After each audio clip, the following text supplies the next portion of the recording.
So in today's session, we are going to look at bends, and we'll look at the question for bends that we are dealing with today. So the question reads,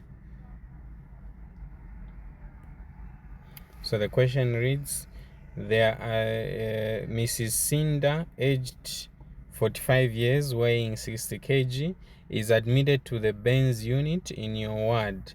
She sustained bends of the trunk and the upper limbs following the inferno that gutted her house. Question A1 says, using the Wallace rule of 9, calculate the percentage of bends sustained by Mrs. Cinder. Question A2, using the Parkland's formula, calculate the amount of fluid to be given to Mrs. Cinder in the first 24 hours and outline the frequency of administration. Question B, draw a well-labeled diagram of the skin. Question C, using the nursing care plan, identify 5 problems that Mrs. Cinder may have and outline how you are going to manage each of them. Question D, mention 5 complications that Mrs. Cinder may have and explain how they can be prevented. So with question A, in case we are asked to define bends, we can define bends as this is an integumentary impairment resulting from direct contact with flame, liquid, gases or chemicals, electricity and radiation, resulting in breakage of the skin characterized by pain, blisters and circulatory failure. Then the next question, of course, was talking about calculating the percentage of bends. Now, when we talk about the percentage of bends, you need to know how bends are classified. And when we are looking at the total body surface area, you look at the percentage of bend for the head, which is 9%. And of course, the chest is 18%, the back 18% as well. In terms of the limbs, each arm, it is 9%. In terms of the legs, each leg, it is 18%, and the perineum, it is 1%. And of course, this is the classification of bends in a child. But now when we go to question A, which was talking about using the Wallace rule of 9, we calculate the percentage of bend. In the scenario, we have been told this patient has sustained bends of the trunk and the upper limb. And when we talk of the trunk, we are looking at both the front and the back. So for the front, it is 18%, the back 18%, and for the upper limbs, we are looking at both hands, meaning 9% each hand. Hence, when we look at the total body surface area or bent surface area, it is 54%.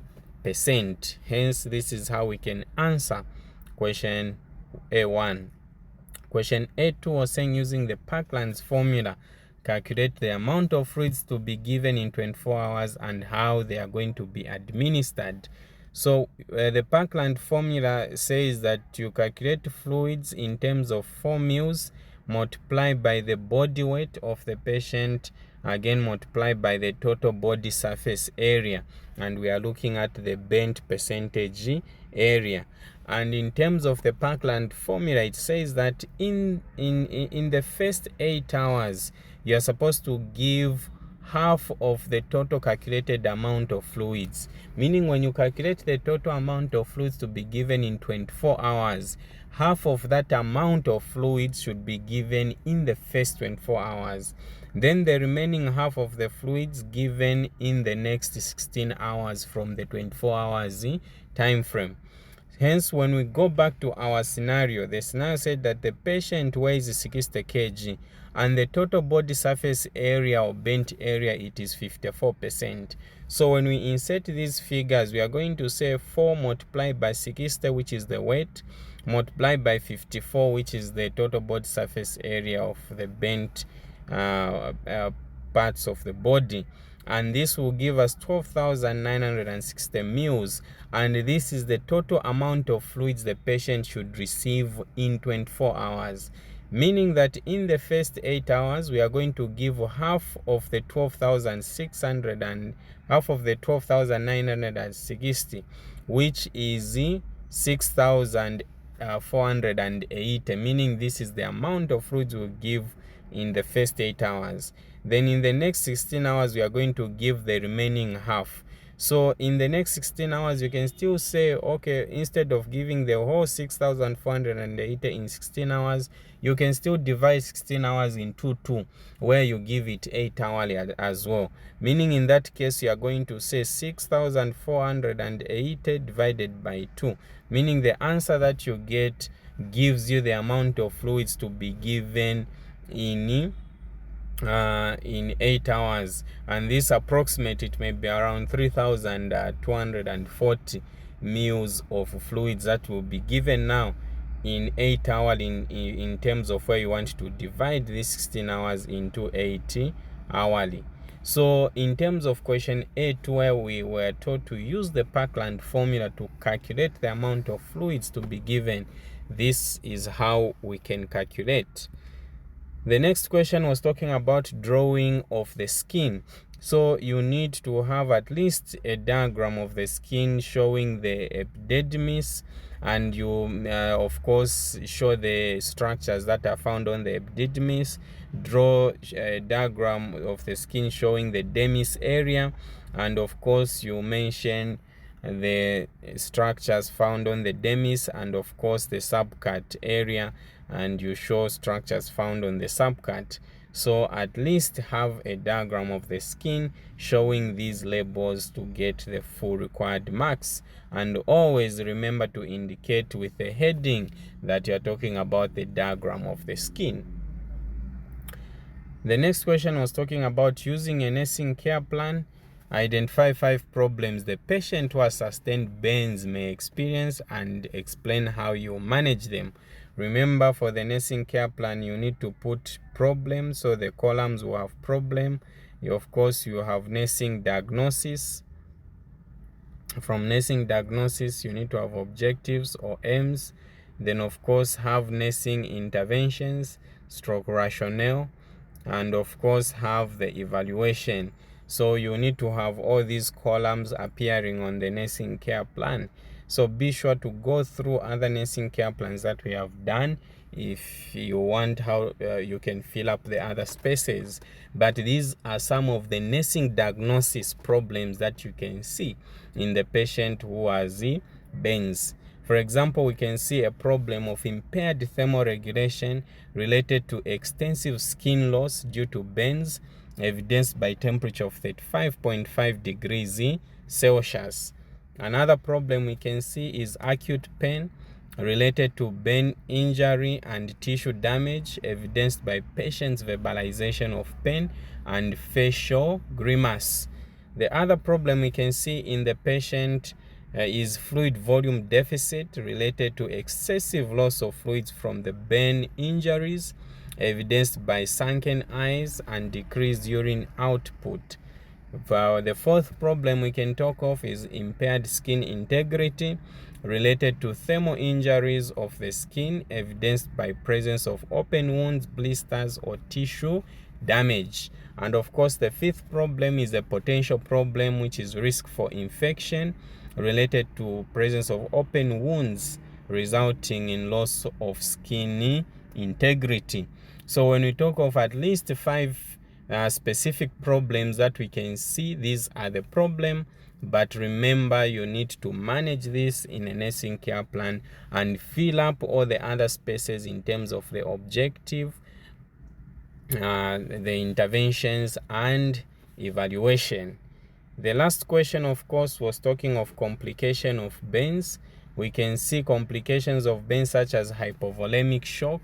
A patient with burns may go into hypovolemic shock because of increased loss of fluids on burnt injuries or wounds. Infections, this is because of loss of skin integrity, because the skin acts as the first line of defense. But then this, without the skin, bacteria and other microorganisms easily invade the underlying body tissues. Contractures, of course, this is due to pain experienced during wound healing process, which prevents movement of the limbs, and this can easily result in contractures because the patient may fail to exercise or move the limbs. Anemia due to excessive loss of blood on the burnt injuries or wounds. Renal failure because of impaired glomerular filtration rate, and this may result in renal damage because the fluid volume going to the kidneys for glomerular filtration will be less, hence toxins ends up accumulating in the kidneys, causing damage to the kidneys. Dehydration because of excessive loss of fluids on burnt injuries. So these are some of the complications that we can see.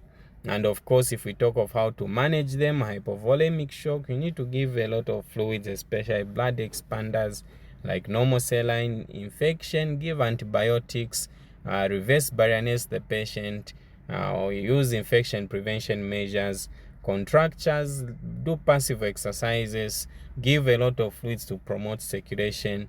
Anemia, you can give whole blood, you can give fluids as well. Renal failure, give a lot of fluids so that there is promotion of glomerular filtration rate. Dehydration, fluids, oral rehydration solution, and of course making sure that fluids are being given according to the calculated percentages. So basically these are the complications that we can see in burns. Now sometimes you may be asked for a nursing management or nursing care, and in cases where you're asked for a nursing care, of course this is the outline that you can use. Of course, talk about at least 4 M's or objectives. Look at the environment. Where are you nursing the patient from? All those points put under environment. Talk about fluid therapy.